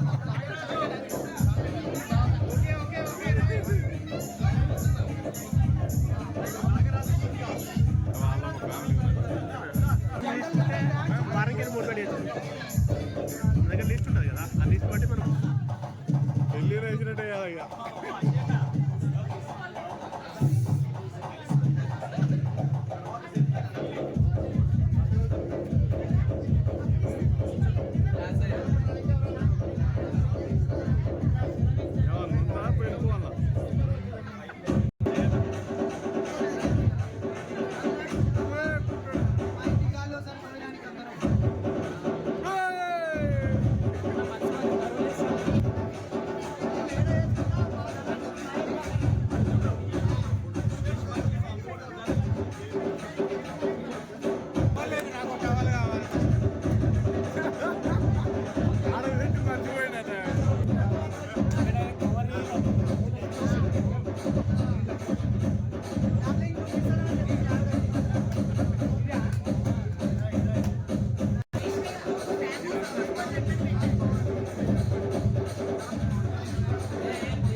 గ్లాస్ ఇవ్వండి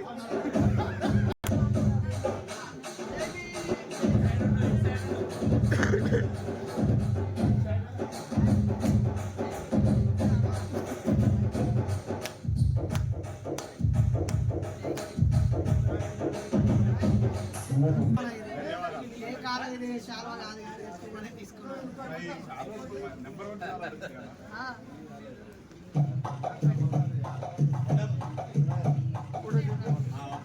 ఓకే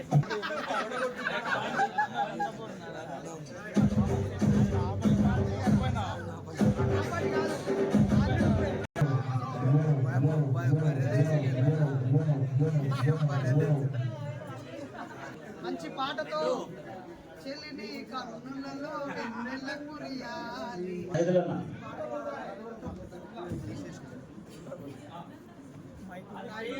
వచ్చేసి యాదగిరిరావు గారి కులం నాకు కొన్ని ఏళ్ళ వరకు నాకు తెలియదు.